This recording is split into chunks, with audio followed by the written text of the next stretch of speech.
have developed speed, but we have shut ourselves in. Machinery that gives abundance has left us in want. We think too much and feel too little. More than machinery, we need humanity. We know the air is unfit to breathe and our food is unfit to eat. As if that's the way it's supposed to be. We know things are bad, worse than bad. They're crazy. Silence! The great and powerful Oz knows why you have come.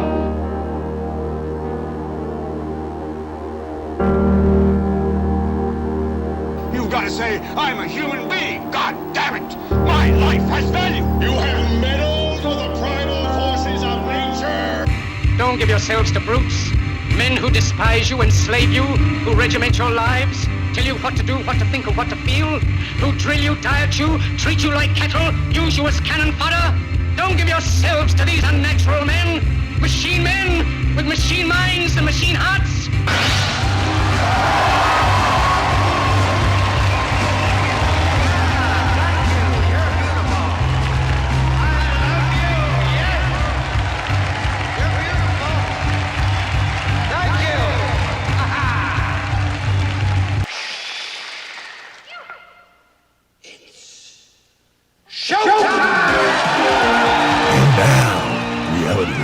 With Jason Bermas. And who loves you? And who do you love? Good morning. It is Rally Rants. I am Jason Bermas. Yet another jam-packed show for you today. I don't cover a lot of fluff, right? This is usually 90+% important stuff, almost no fluff, right? As they say with the Sum 41 album back in the day, all killer, no filler, right? And I try to do that. I try to stuff in as many source material videos and documents that you can go check out yourself, right? When we're talking about the United Nations and this takeover of everything through ESG, and now this transformative movement on your children, we show you the documents. We play you the clips. So I came across this yesterday. Okay, there's two big stories in the first hour that we're going to get into involving the entertainment industry, Hollyweird, assassinations, the abuse of children, and gruesome murders. Now, this one's almost like true crime, except for the fact that it seems to be the norm in Hollyweird that when you hit a certain echelon, you're just allowed to abuse people, including children, do the darkest of the dark to them, and that is unacceptable. And I'm referring to the Menendez case as well. So Woody Harrelson, the CIA, Matthew McConaughey, JFK, Menudo, Ricky Martin, okay, and the Menendez brothers. And a lot of people forget the Menendez murders, but being how old I am, okay, it was one of those really first cases where I didn't know why something was on the TV all the time, being talked about all the time, but that was one of those things. That these two really rich kids had brutally murdered their parents, and they claimed they were abused. But that angle was played down, and the brutal murder was super played up. Okay, and looking back on it, it's hard to judge because I was viewing it through the lens, basically, of like a tween. I think that happens right around the time I'm 11, 12 years old. But I did a video on that several years ago. Okay, we're going to actually play that. Again, tomorrow's news today, forget about it. We're sometimes years ahead of what the mainstream media is going to cover. And we're going to play this video from about 3.5, almost 4 years ago now. Okay, back in the Dizzy, a much younger Bermas, where we're talking about Menudo, Menendez, the abuse of children in the entertainment industry, especially in the boy band industry, especially when we're talking about Disney and Nickelodeon kids. Facts, not fiction. But first, I couldn't resist. Now, thumbs it up, subscribe and share. Get those thumbs up. Come on. We need them up. We need the participation. We need comments in the comment section, not just the live. Woody Harrelson confirms Matthew McConaughey's wild revelation they may be biological brothers and calls for DNA tests. Now, I thought this couldn't be real. This could not be real, right? This has got to be a prank that they're playing. And then I remembered, after reading the article, and we're going to play the clip, but we're going to play it in the little box, try not to get a copyright strike and have Colbert come after me. And you'll have to decide whether or not you think they're playing a prank. I personally don't think they're playing a prank. This, in my opinion, would further the idea that Woody Harrelson's dad was, in fact, a contract killer for the Central Intelligence Agency. That's the claim. And I was unaware of that clip. We're going to play Woody Harrelson talking about that as well. But then after I played that, I looked in the comment section and people were claiming that Harrelson had said he was involved in the JFK murder. And I had no idea about this. This was something that was kind of over my head. And we actually have a clip from what I think is The Men Who Killed Kennedy, the first huge documentary series to really like pick apart the Warren Commission and show the other possibilities, etc.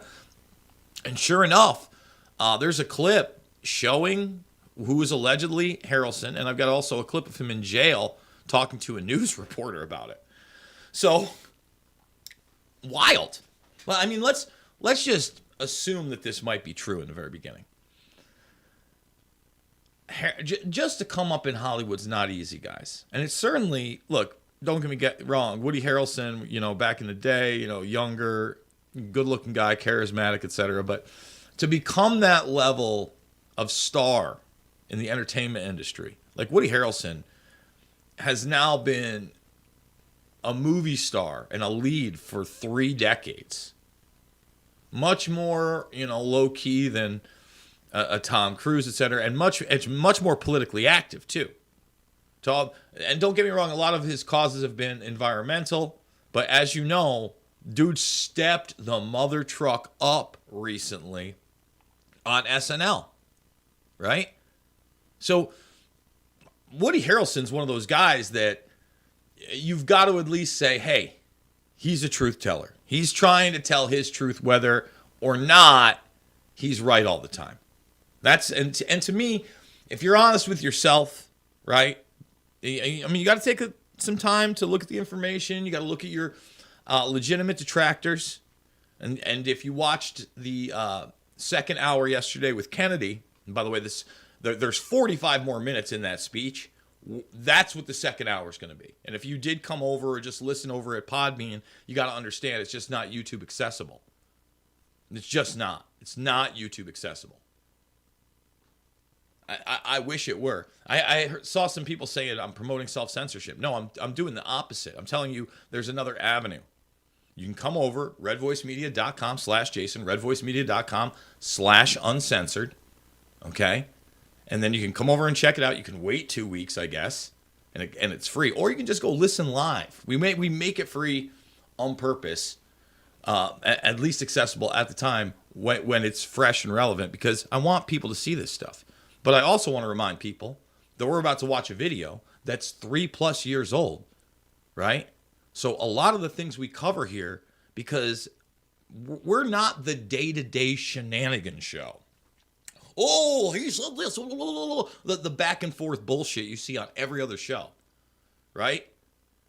Yesterday's show, where we sat there and we talked about sustainability and the United Nations and the technocracy movement, that show lasts for how long? The 9/11 show this week. How long? They're relevant every day, okay? And I think, especially even with this one, it's going to be relevant if, in fact, it turns out, now that we have even more mainstream confirmation that the Central Intelligence Agency was involved in the assassination of Kennedy, okay?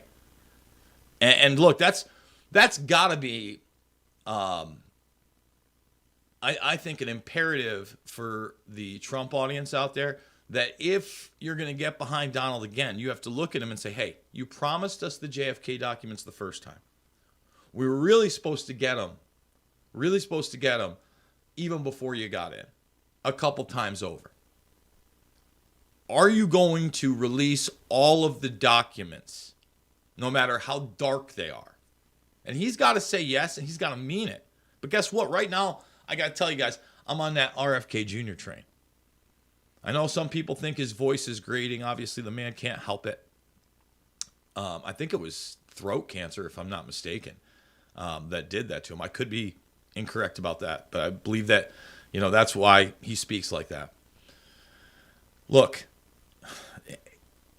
if you watch, again, this is why the second hour is important. If you watch the second hour, just the first 10 minutes of his speech, talking about real environmental issues, real mercury pollution, how that mercury pollution led to activist women who wanted to show him information regarding autism and their children, I'll leave it at that led him on the journey that would eventually lead him on the journey to be the only person right now running for president, only person, not DeSantis, not Donnie T, guys, to say the Schatzinghausen were DOD, DARPA run, and they just slapped their labels on them.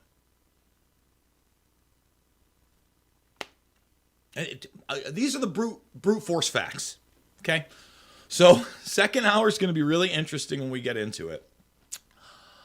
Look, the CIA Woody JFK thing seems kind of lighter than what we do, but it's also extremely dark. I guess there is no super light material, just Jason Bermas in an Almost Handsome shirt, right?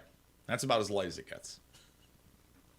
And by the way, if my brother happens to be watching or watching on the replay, he must have got me this shirt maybe 15 years ago now, Adam, for Christmas. I think that's what this was. So let's play Woody Harrelson talking about how there's a possibility that he, in fact, could be the brother of McConaughey. McConaughey's story coming up in Hollywood's even crazier. Found in a bar to do Dazed and Confused while he was hanging out in Austin. He was like a bar star. Okay, so let's scroll it down. And there they are together, side by side. Tell you what, man, that nose, other than Woody's being a little crooked and broken, at an angle, very much there. The eye squint, very much there. I'm saying it's a possibility. Even the chin, although his chin's wider, they both got that flat chin. When you see this guy, I guess, again, you're going to have to make your own decisions. We talked to Marmac, Matthew's legitimate mother, and she let us know one time. We were actually, I mean, it's crazy. Sure. We were in Greece. We were watching the U.S. team win the World Cup.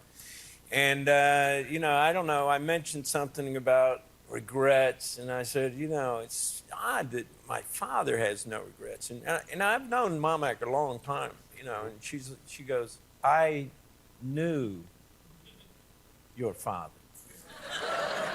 And it was the ellipses I found a little troubling. The pause. Or interesting. The pause. Yeah, that Almost. I knew your father. How would you describe that pause as a... Filled with innuendo. So, again, he goes on to state that essentially McConaughey's supposed father and the mother were broken up, according to the story. And look, if his dad was like a slick CIA spy guy, very possible, they're going to get a DNA test. All right? He goes, the year of Matthew's birth, 9 months before, she was on a sabbatical from her relationship with his supposed father, Jim. So, very possible.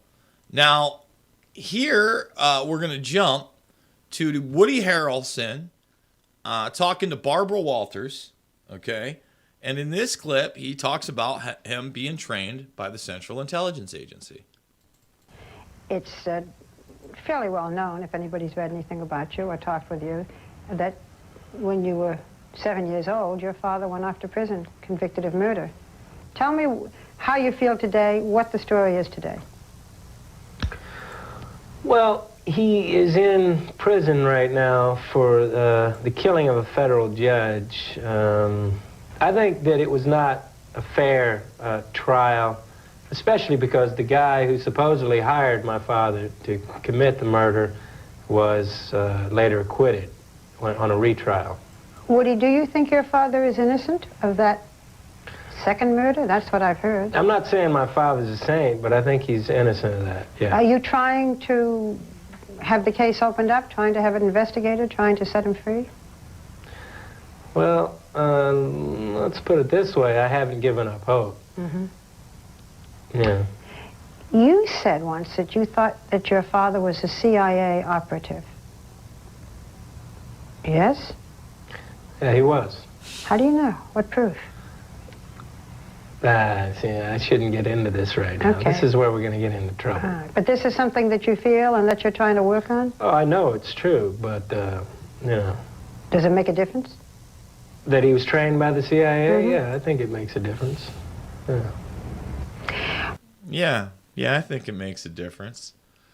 So, I'll just start playing this because it doesn't have any sound, and I'll just talk over it. What you're about to see is a clip of Harrelson's dad later in life. And this clip, basically has him saying, you'd be naive to think the Central Intelligence... You said you'd kill President Kennedy. At the same time I said I had killed the judge, I said I had killed Kennedy. Well, do you believe Lee Harvey Oswald killed President Kennedy? We'll get back to that.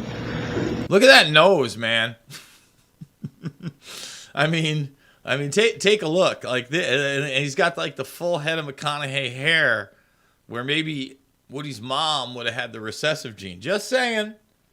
Hollywood, man. Alone, without any aid from a rogue agency of the U.S. government, or at least a portion of that agency. I believe you're very naive if you do. I believe you're very naive if you do. So, next up, we got Woody. Not Woody.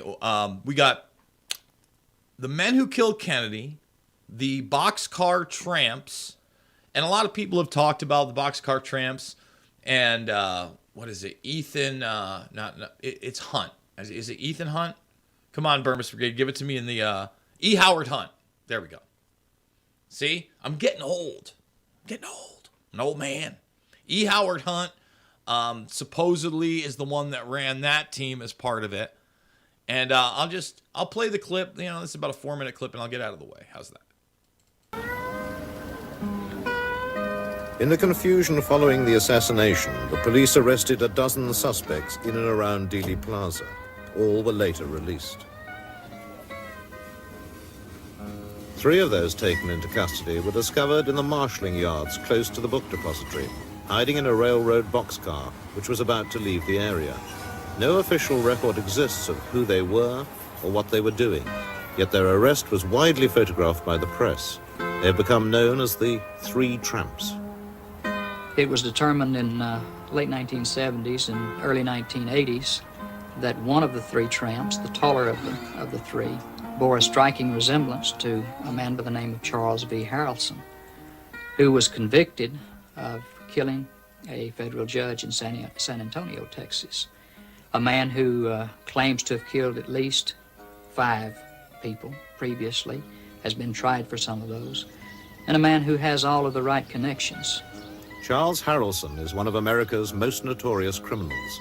He's currently serving a life sentence for murder in a maximum security jail. On November 22nd, 1963, I was with a friend at 12:30 in the afternoon having lunch in a restaurant in Houston, Texas. It wouldn't be the first time I've been accused of being somewhere I wasn't, and it probably won't be the last.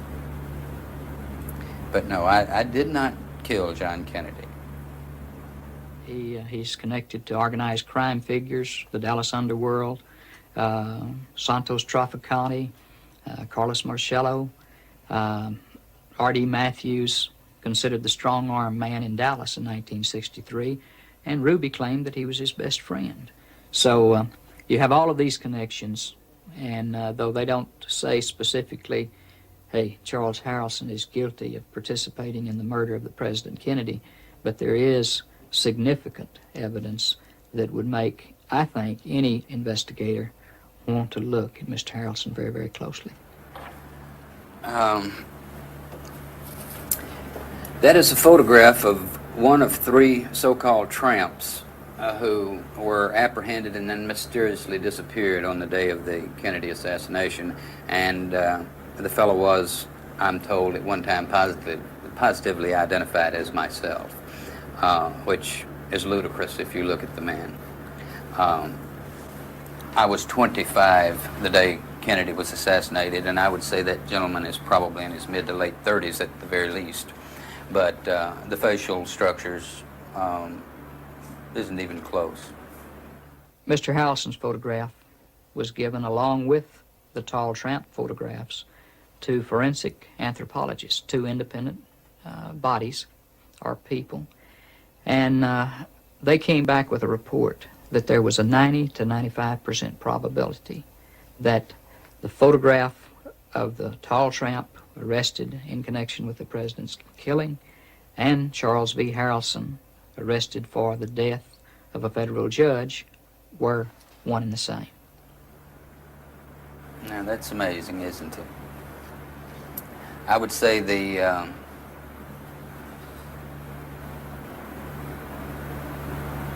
is closer, much closer, but I'm sure that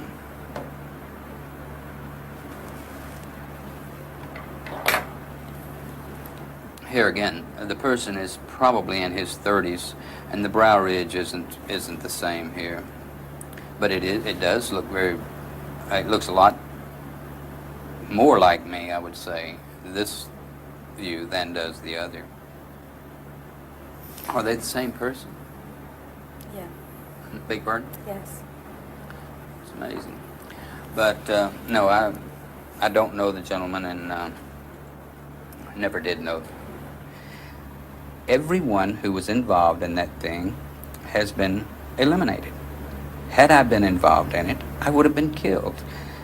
Had I been approached to be involved in it, I would have laughed. Because it's obviously a case of immolation. You're going to destroy yourself by doing something like that, because the agency involved in carrying out this assassination cannot have someone with first-hand information regarding the assassination. No way. The country would destruct. The country would destruct. Really looks like Woody right there in that frame, doesn't he? Really got that Woody crooked nose look. So, again, who knows? I mean, that's about as fluff as it gets over here at the Bermas Brigade, really. In my opinion, pretty interesting stuff. Pretty interesting stuff. So, I want to jump to this story, and then we're going to go back in time. We're going to go back in time. A little Huey Lewis in the news, huh? That's right.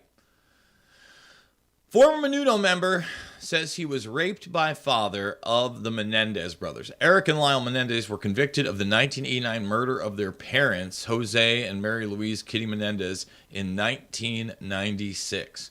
So I guess at that time I was a teenager by the conviction. But I guess the murder itself had been in the news, since I was 10 years old. I don't remember, man, that's so crazy. It took 6 years. I don't remember that. Again, it was just, it was pretty brutal. And they were 21 and 18. I think that I think I cover it in the video we're about to watch. I think that they went to a Knicks game right afterwards, and they're actually in is it Mark Jackson? Maybe the Mark Jackson card. So they're sitting courtside at this basketball game. All right, and basically they were saying that they were being sexually abused, and the parent, and obviously the mother knew it, and they weren't going to stop it, and they just snapped and they killed them. A lot of people dismissed that. Well, now we got more people saying the same thing, and I just want to point out that if you type in Menudo Menendez, this is the result. All of a sudden, there's 2 days ago, there's a whole documentary on this now, right? The Boys Betrayed. Peacock original. Like, you're getting cooking recipes or just Menudo videos. You're getting Paul Simon and DNA tests. Now, you literally have to type in Menudo, Menendez, and Bermas. You type in Bermas and my video comes up. And I'm signed in, and that's how shadow banned it is. But still, a few people let me know about it, right? And I saw comments. Usually my videos die on YouTube, right? I saw some comments on this video, and then this has happened. I said, let's go back in time. Again, unless you've been following me for 3+ years now, and 8.7K views back then, hey, still pretty good. Even if we can get there on YouTube at this point. I think this is like the tail end where I was still allowed to be monetized too. Crazy times. But let's just do it. Let's play some vintage B. Hey everybody, Jason Bermas here, and this is a story that I really wasn't aware of, but it was something I grew up with, and when I saw these new allegations basically in one of my feeds, and I couldn't confirm everything that was in the feed, but I did find some rather striking information. So if you're watching me now and you see the two gentlemen in the suits, they were a very, very, very politicized murder in the late 80s and then the trial through the early 90s, all over the place, where the Menendez brothers, in my opinion, after looking at this now, were completely demonized, and a lot was not made clear. So what am I talking about? Well, I got to tell you, I'm so unhooked from pop culture. I didn't realize that this had been made into one of those Law and Order crime shows, reminiscent of the O.J. Simpson case with the Menendez brothers. So I'm going completely blank on that, but I'm familiar with this case. So they had claimed that they were sexually abused by their parents, and they gruesomely killed them. I mean, I remember they were showing still shots of what they could, of what they had done, all over the place. And then on top of that, they portrayed them as like spoiled rich kids that were on a spending spree and a vacation afterwards, and that they had staged it to look like a mob hit. What was not emphasized at the time, and I feel absolutely should have been, were the fact that, they were talking about some high-level sexual abuse by their very, very powerfully connected Hollywood father. And if you've been paying attention to this channel, you know that Hollywood is into some sick stuff. So before we get into this story, which I missed from 2017, I want you to, take a look at this through the years. Look, they always had them with their eyebrows down, and look how sinister they always looked. They looked so sinister. Now, there was a first trial, which was in a mistrial. Then they got convicted. I believe they both got life in prison. They were separated for 22 years before they saw each other again. Now, the sexual abuse was so horrific from the father that apparently the older brother, was also sexually abusing his younger brother, without really knowing it, I guess, because they were so young at the time. And so finally, I want to read this, and one of the cousins spoke out, and we're going to get into a lot deeper, obviously, if you saw the thumb, because his Hollywood connections and his producer connections also reached that to the mega boy band Menudo, in which probably in this country, Ricky Martin is the most visible of those members, but it was a generational boy band, and people of my generation will certainly at least remember it being spoken of, and even my parents' generation is when it started to get popular. So let's get into this. The cousin of Lyle and Eric Menendez brothers, who were convicted of the 1989 murders of their parents, say she has no doubt the brothers' parents sexually abused them. So this was a mother-father combo pack here. It's pretty disturbing and disgusting, but a reality. And, if you watch my video from earlier today where we talked about Daniel Radcliffe, where we talked about Alex Winter, where we've talked about some of the other people like Bella Rose in the past, This is a very large reality. Our political upper echelons, unfortunately, are rife with these people. Our Hollywood elites are rife with these people. And, you know, billionaires around the world are also rife. You know, power players are into this stuff. It's gross. It's beyond gross. It's deplorable. I know that they would never, ever have done what they did unless they felt that they had no choice.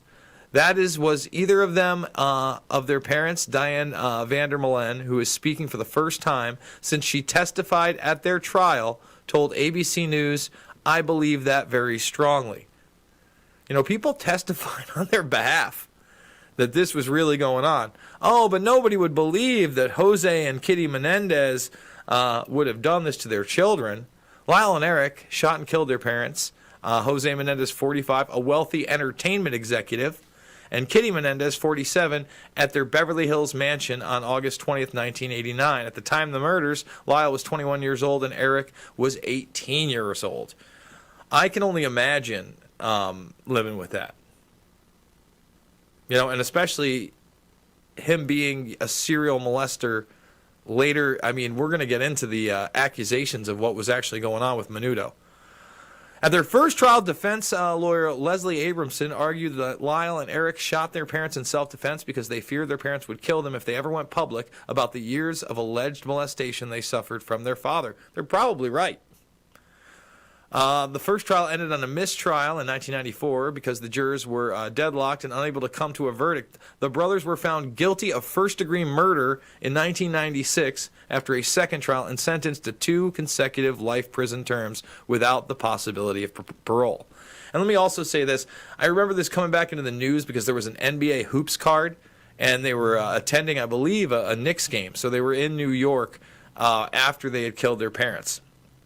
So going into this, again, they talk about the Kitty being shot 10 times, that Lyle almost decapitated his dad. Again, these were the gruesome details that they always focus on.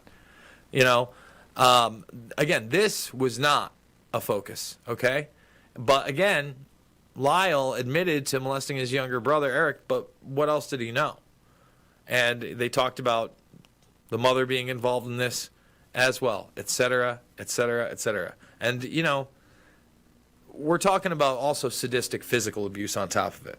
So, did Jose, let's see, they get the last name wrong because it is Menendez.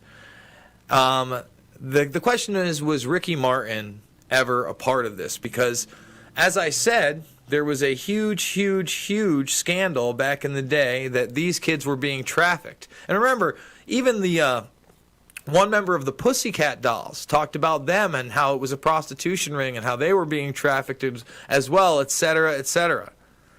So generations of young entertainment boys with all these promises of millions and millions of dollars. So at first, Martin denied ever meeting Menendez, but the evidence is clear that they were acquainted.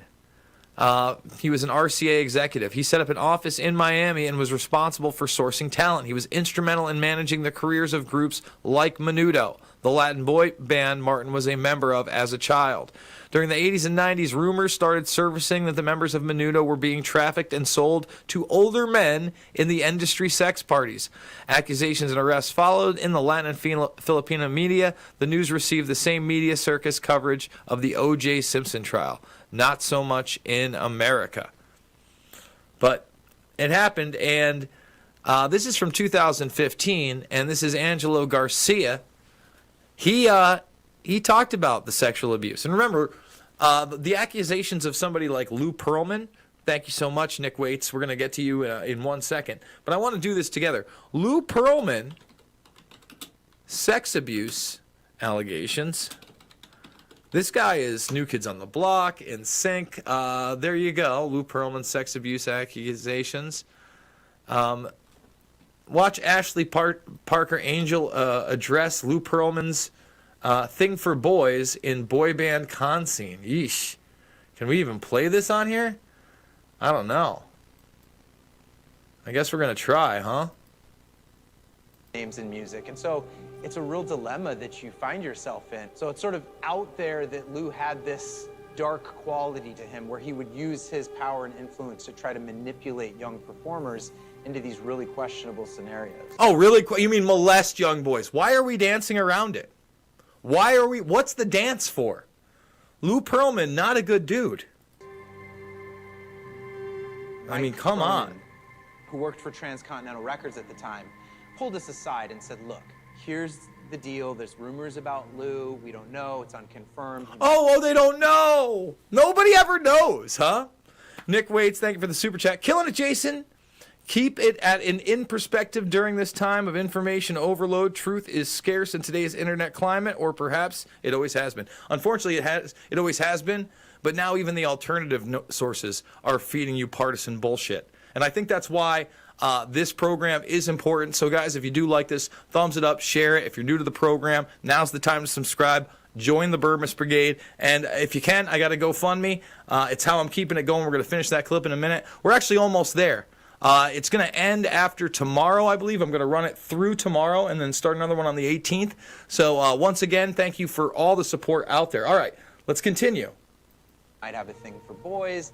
You know, Lou would come into the rehearsal room and he'd be like, hey, guys, let's see your abs. Take off your shirts. This kind of stuff where it feels like, oh, maybe this is part of having a mentor of a band who wants to make sure you're in good shape, because that's what he would always say. Oh, yeah, I want to make sure you're in good shape. Yeah, of course. That's what Lou Pearlman wanted. So, with Angelo here talking about it, let's go back to this. Whether he's known from his days in Menudo or his striking, good-looking, half-naked, tattooed singing man in many viral videos that sweep social media around the world, everyone has seen Angelo at one point or another. But there is no way anyone was prepared for the emotional tell-all interview that took place Thursday night on Dr. Zoe Today. In order to fully understand Angelo, all judgment must be first cast aside. The highly controversial open bisexual man adores his fans. He has been seen performing everything from a rendition of Lenny Kravitz's American Woman, worthy of Magic Mike's scene, to Little Mermaid's Part of Your World for the kids. Angelo may look like a bulging mass muscle on the outside, but inside is a sensitive, caring being holding a gut-wrenching story. Let's see. Angelo Garcia was just shy of 11 years old when he auditioned for a spot in Menudo after seeing a television commercial in Puerto Rico during a family vacation. Traveling the globe and performing alongside fellow band member Ricky Martin, some may say simply that the rest is history. However, the rule that should apply in this situation is you never know what goes on behind closed doors. Angelo's story is one filled with sexual abuse, bullying, and disappointment. I was sexually molested from the age of 8 to 14. That's the reality, and I don't know if Martin was, but he certainly stands against sex trafficking, and he's put his money where his mouth is. And good for him for doing it, and I'm not saying he should have to come out, but he is somebody who actually has spoken out, has put money behind it, and that's a positive thing in my opinion. I think that, you know, the more people that come out and speak out against these things, the better. But, you know, you're always going to have this Hollywood spin. For instance, I want to point out, you know, Variety, the 7 biggest mistakes in Law and Order, true crime, the Menendez murders. So they're always going to try to downplay this, leave some doubt in there that Hollywood is as evil as you hear. But unfortunately, it's worse than you can imagine. And with that being said, we tell the truth here. It's not about a left or right perspective. It's always about right and wrong. Always about right and wrong. So my brother was in the chat. He believes that they were at a Lakers versus Knicks game, which is very possible. The card, though, we did show it. It's right here. And it is a Knicks card. It was Mark Jackson. And I do believe... who is that? That's, I think, Eric Menendez, and it looks like a Knicks hat. My eyes are still pretty good. I want to say the floor there could be, it could be blue, but it also could be Laker purple. So I think my brother's got that one right. Might have been the Knicks at an away game, but yeah, they went to a basketball game apparently right after that. I do want to point out that the new accuser is not the one that was covered in that. So, again, these people don't stop. They're serial abusers. Roy Rossello is the latest accuser in this Menendez case. And that just shows you how relevant the material we cover here. And one of the other things that's downplayed in all of this is it's a cycle of abuse. What do I mean by that? Some people who are abused become the abusers themselves later on. In fact, a high percentage, because it's normalized and nothing's really ever done about it. Okay? Looks like the Menendez brothers went the other route. And, you know, I'm just going to say it. I can't even fathom that. You know, I had problems with my parents, my step-parents and whatever, and relatives in my life, sure. But I was never once worried about being abused in any type of sexual manner. We're supposed to protect children. And the idea now that a lot of that seems to be trivialized and normalized to this day. Again, Dennis Hassert, big-time Republican Speaker of the House, not in jail, labeled a serial child abuser by a judge. Serial. I mean, the bottom line to me is, first of all, if you've ever committed these crimes, you don't belong in society anymore, ever again. The road to redemption for you is in a jail, not around children ever again. Okay? I'm not calling for your castration. I'm not calling for your death. I'm saying you no longer are allowed to be around kids ever again or civil society for what you've done, because it's that horrific. Period. Now, does that approach stop the monsters? I don't know that it does, because monster's going to monster. Bad people out there, man. And, I mean, that's just reality. There's a spectrum of good and evil. We have to realize that sociopaths don't give one mother truck. They just don't. They don't have that mechanism. Very self-serving. The other thing is, you know, that in order to work, say, certain levels of intelligence, you kind of have to have that perspective in regards to human life if you're at the upper echelons. Yesterday, for Making Sense of the Madness, the show I sometimes substitute host on AMP, I did 2 really interesting interviews. And one of them was with a 20-year veteran of the CIA. I had a good hour with him. We do commercial breaks, but still about 45, 50 minutes. And when I do those shows, you know, a producer goes and grabs those people. They send a full bio. It's a whole thing. They do all the editing on their end. And usually they're selling a book, or they've sent over a bunch of articles they want to go over. And this guy, in my opinion, at first, he was a bit of a China hawk. But I'm gonna catch you with honey and not sting you with bees, right? So eventually he ends up opening up a little bit, because the first thing I do with these people, and I'd encourage you to check it out. It's over, I think I posted over on my Twitter, so you can go check it out.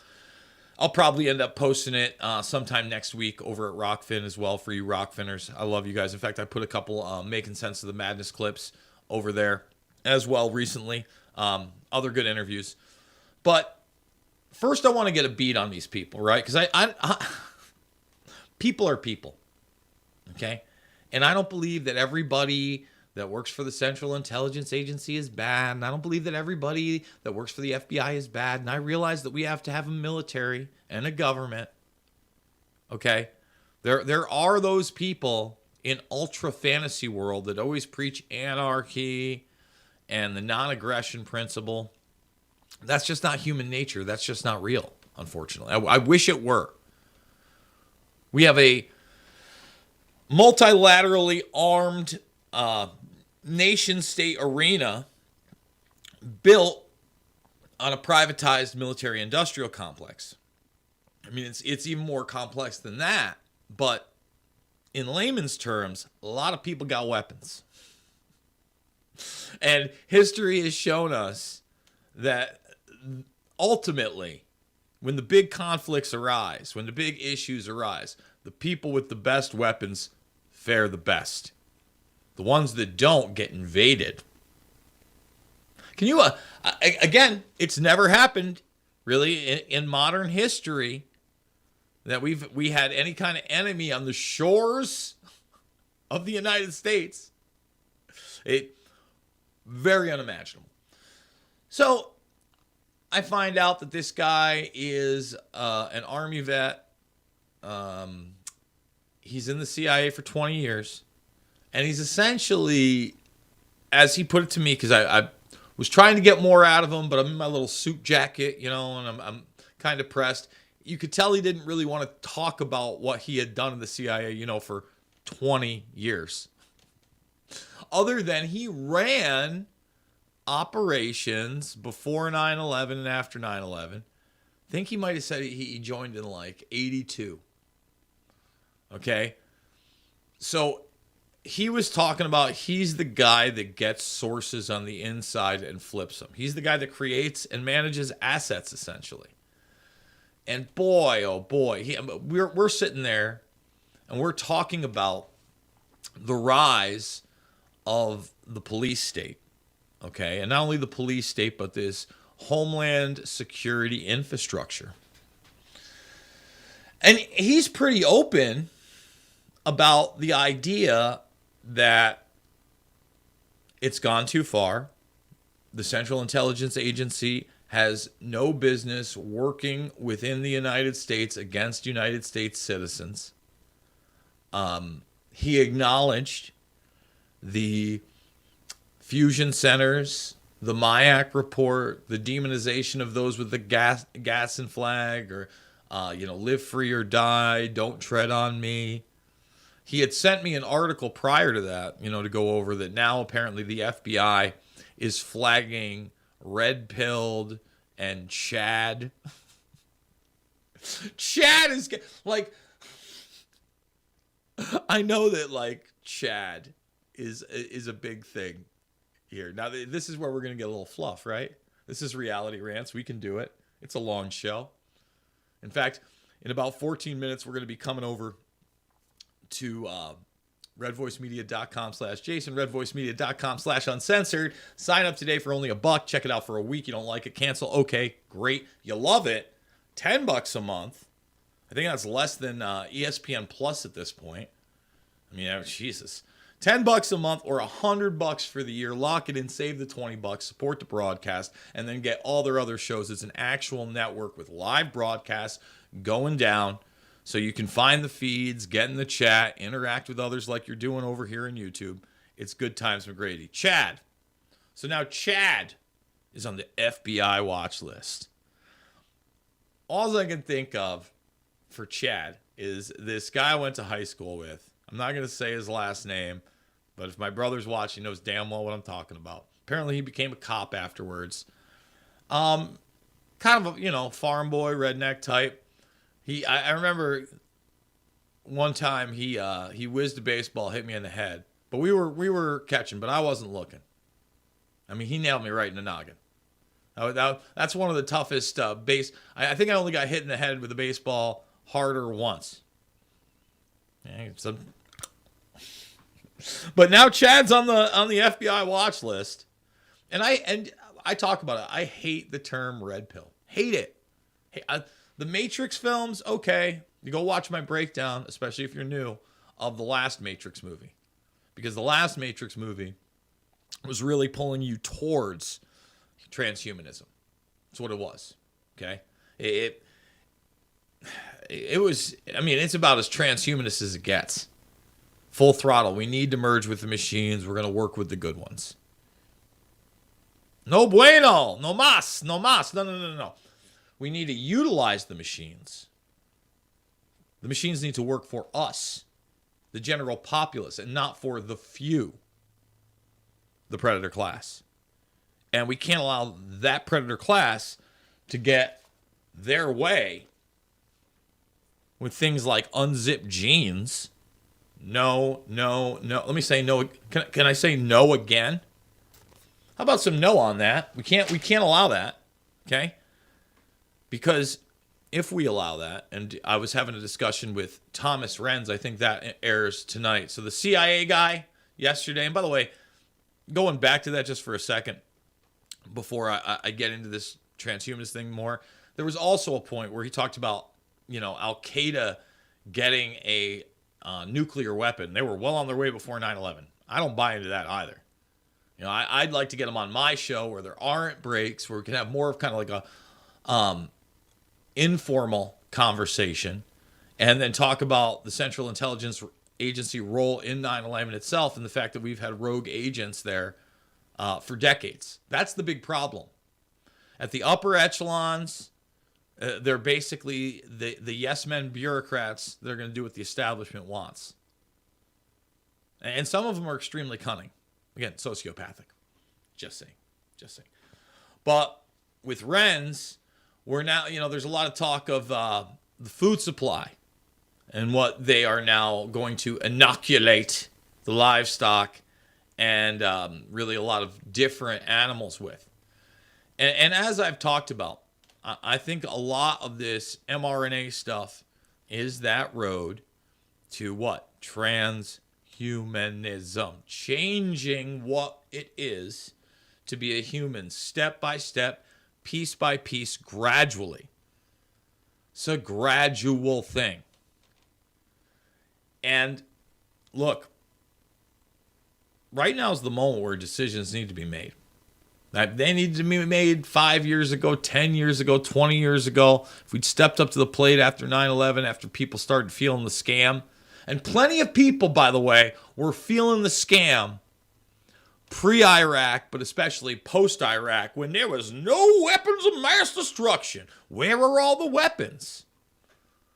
When you zoomed out on the Saddam statue video. Remember the Saddam statue video? And they played that they toppled Saddam. Look at the people stomp and cheer. They've taken down the symbol of evil. And then you watch the zoomed out thing and you realize they were bussed there to do that by the U.S. military for a propaganda bit. Let's see if we can find that. Let's go to DuckDuckGo. I don't even want to try Google. So we're on DuckDuckGo. Let's see what we got. Saddam statue takedown wide angle. Let's see. Videos. See, this was it right here. They're celebrating Kurds. They brought the Kurds in. Here it is. Here's how the media created the iconic fall. Oh, you know what? ProPublica. First time that I've seen anything from ProPublica ever. This is 12 years ago. Aside from the Clarence Thomas takedown. So this is 12 years ago. Looks like they were doing some real journalism. And not that piece wasn't real journalism. It does show the crony capitalism. It does show a captured and beholden justice system. And it especially shows how the power elite enjoy going out into the woods and doing their owl thing. But let's play this. Looks like it's going to be interesting to see whether they pull this down. I guess they will. And now it falls. A cheer goes around the square. There he goes. 3 weeks into the invasion of Iraq, the famous toppling of Saddam Hussein's statue in Firdos Square was heralded by the media as a symbol of victory. Jubilant seems too mild a word for what you're seeing here. But the war had only just begun. The saturation coverage depicted the toppling. I mean, look at this. This was absurd. Just as a populist groundswell. But it was, in fact, a small event, shaped into greater significance by the media. The symbolic ending of this Firdos Square wasn't the end of a short war. It was the beginning of a long one. Watching these amazing scenes of ordinary Iraqis, citizens with sledgehammers. And The toppling lasted about 2 hours. The networks almost never broke away. What is he doing? Oh, there we have it. Furling an American flag. This is going to be kind of fascinating and not a little suspenseful to watch here. I hope they're watching this all over the Arab Spring. Careful examination of those broadcasts and photographs suggests the crowd, which varied in size, topped out at just a few hundred. And it was to a significant degree composed of journalists and Marines. Just about 5 minutes ago. Nonetheless, between 11 a.m. and 8 p.m., CNN replayed the toppling every 7.5 minutes. Fox replayed it every 4.4 minutes. Wide shots from the live coverage, which revealed a more subdued reality, were not replayed. The iconic images that shaped public opinion in America did not reveal the actual scale of the event. Though some reporters cautioned editors back home that the event was minor compared to the fighting and looting elsewhere, a visual echo chamber occurred. Rather than find the news, editors urged reporters to focus on what was unfolding on TV. Similarities between these events and the events back in Eastern Europe. By the next morning, victorious images commanded front pages worldwide, along with language to match. The Berlin Wall, chip by chip, coming down, and then all the statues of the communists. Robert Collier, a San Francisco Chronicle reporter, awoke to find that editors had recast his story to emphasize triumph at Firdos. I was told by my editor that I had screwed up and had not seen the importance of the historical event. You have to think that there are going to be some minds changed as a result of these incredible pictures. By portraying the toppling as a moment of victory, the media conveyed a reassuring message, but a false one. The scenes of free Iraqis celebrating in the streets, riding American tanks, tearing down the statues of Saddam Hussein in the center of Baghdad are breathtaking. We're seeing history unfold, events that will shape the course of a country, the fate of a people, and potentially the future of the region. And potentially the future of the region. There's Donnie Rumsfeld, right there, former Secretary of Defense. And another reason that I really like this RFK Jr., okay? Number one, anti-war guy. Number two, now questioning Ukraine on the Tuckins last night. And number three, calling out the failed neocon, quote-unquote, new American century. He said, new American century. What's that mean? Well, it means that RFK Jr. is well aware of the project for a new American century. Very well aware of people like Cheney, Rumsfeld, Wolfowitz, and others that were in that administration, writing about not only the need at the time, prior to 9/11, for a catalyzing event, much like Pearl Harbor, in order to bring about that new American century in the Middle East. Otherwise, the process would be a long and arduous one. And the bottom line is, even when they got everything they wished for, it's still a long and arduous one, and one of failure, because it was never designed to be successful. Because to be successful would mean what?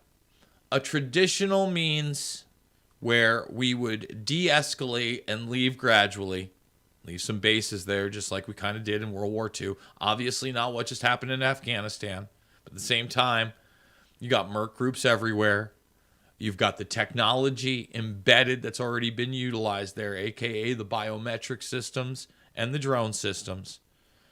So gradually, more than their failed new American century, unfortunately, they've had a road to not only their track trace database globalist new world order, but the aspect of that is at an accelerated pace that I didn't expect to happen in my generation, under the skin, and not just through, I would say, chip technology or even traditional human brain interface technology, but through bio-nanotech. I never expected that would be an aspect that was really going to encompass, my life before 50. And I'm still well before 50, folks. Don't get me wrong, but that's kind of the attitude that I take there. So we are at the final minute. I'm gonna cue to my producer that it's just about time to go over to the premium, and that's where we're gonna do this Hillsdale College. I mean, again, we did some of it. Where are we? Here we are. We did some of it yesterday in the premium. We're gonna skip over the 10, 12, 13 minutes or so that we did in the first one. I think we're gonna start with him reading the material provided by an autistic mother who went to his house and knocked on his door. I said autistic mother, a mother of an autistic child. Brought him on the journey of truth. We really appreciate him. He's who I'm getting behind. So you want to listen, come over to the InfoWarriors Podbean channel. It's streaming live right now. You get yesterday's show, all that stuff. I want to thank everybody as we leave.